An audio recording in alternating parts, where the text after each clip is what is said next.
Kelly. In answer to your question, what does an English kitchen look like? Well, here is our kitchen, long and narrow. It's a galley kitchen. We had the cupboards put in 2002. It looked very different at the time.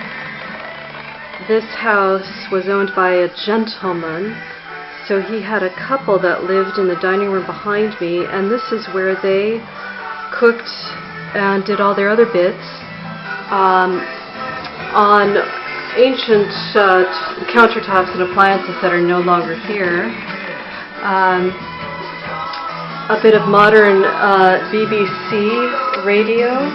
As you can see, things are a bit messy because we've been working and doing all sorts of other things. So our messy stove top. Forgive.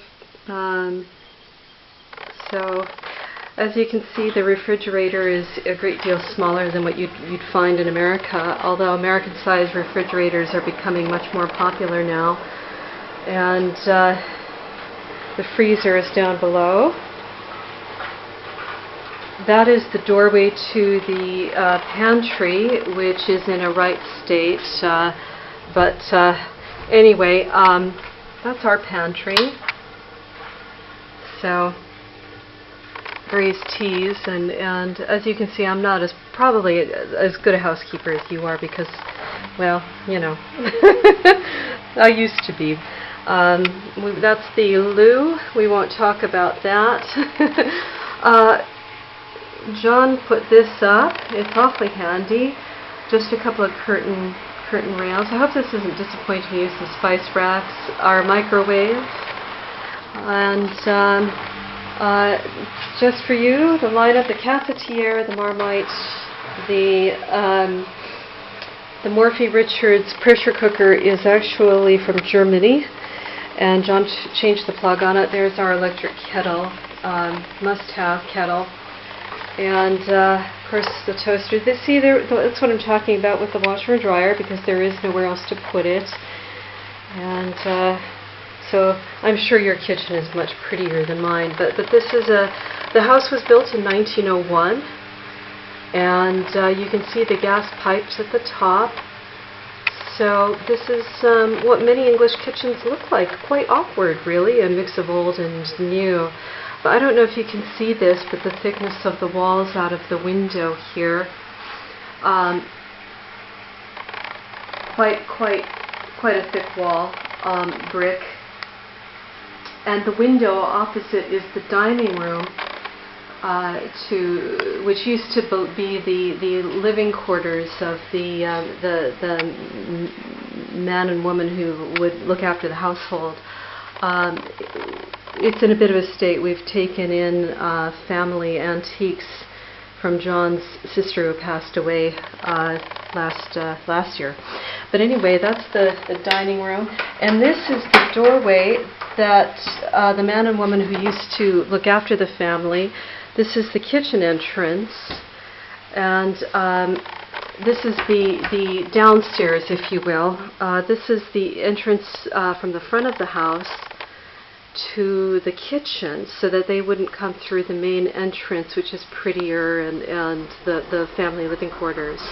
This entrance, pardon me, I'll swing this round, goes all the way through the house. That's the bottom. We put bric-a-brac in front of the door so people can't break in. But that's our kitchen, and mucked about with by over 100 years of living needs. Anyway, I hope you get a bit of inspiration. Probably you'd get more inspiration out of Victoria magazine. Anyway, that's our kitchen.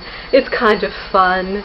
I like it because it's bright, it's yellow, it's friendly. It's not easy to cook in with more than one person, but it's a pretty good sized. And we enjoy having dinner parties here. We had one just last Saturday, a really nice lunch. There were 6 of us all together. And we've got some garden work to do yet. Most English homes are long and narrow and vertical, and our garden reflects this, long and narrow. So you can see it's quite an amazing day here today. Our house used to be part of an orchard, the original house on this block, if you will. A lot of the neighbors have pears and apples, etc. So anyway, our long garden, English garden. And I'll wind this up here, just a quick peek at some of our neighbors' homes. We're attached on one side, not on the other. So that's our roof line with some solar panels. It's 3 stories. Our neighbors and their gardens. And there's a park at the end of the street, which is lovely. Lovely big old park. Anyway, hope you enjoy the mess. So, anyway, when we bought the house, it was a bit of a wreck. So from what it was to what it is now, it's rather glorious. Anyway, hope